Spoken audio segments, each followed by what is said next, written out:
So that's how Pakistani terrorists infiltrated India. Now let's talk about why they did it. Why now? Simply put, to derail Kashmir. The region was doing well after 2019. That's when Article 370 was abrogated. Kashmir's special power, special status was taken away.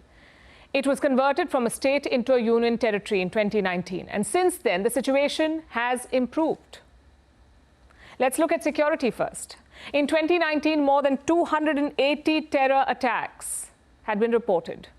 By 2024, that number was down to around 40.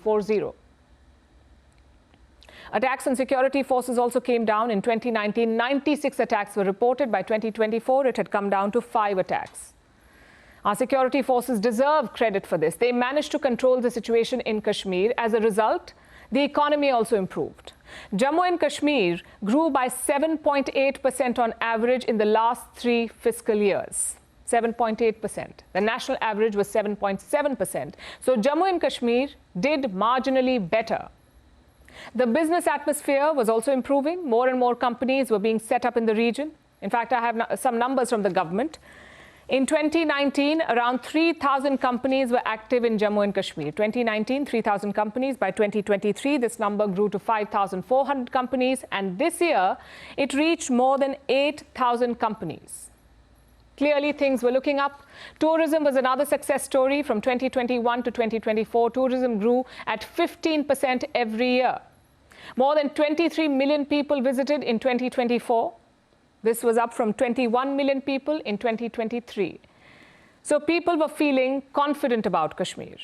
They felt safe enough to travel to Kashmir. We must also praise the locals for the shift. They created this new Kashmir. We saw that last year as well. Jammu and Kashmir had its first election in a decade, and the locals eagerly participated in the process. Jammu and Kashmir reported a turnout of almost 64% in that election. That's almost on par with the national turnout in the Lok Sabha election, 64%. What does that tell you? It tells you that Kashmiris trusted the democratic process. They wanted elections, they wanted progress, and on cue, Pakistan plotted this attack. Because they were rattled by the development in Kashmir, because it does not suit their narrative. Pakistan's goal is to internationalize this issue. They want to turn Kashmir into a global cause, like Gaza or Yemen. But India's position has always been clear. Kashmir is a bilateral issue. It's not a global cause for activism. It's not a talking point for Islamic countries. It's an integral part of India.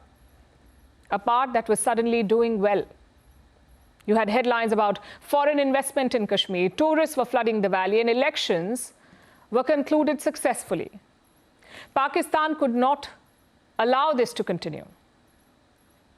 So what did they do? Well, they began plotting. In recent years, we have seen a clear shift. Violence had fallen in the Kashmir Valley, but it was marginally rising in Jammu. We saw one such attack in June last year. 9 Hindu pilgrims were killed in Jammu's Riyasi. Again, this was a rare attack, but in hindsight, it exposed Pakistan's game plan, A, to spread terror to Jammu, and B, to target tourists and pilgrims. Their idea was to derail Kashmir's success story. The question is, will they succeed? Tourism will take time to return to normal.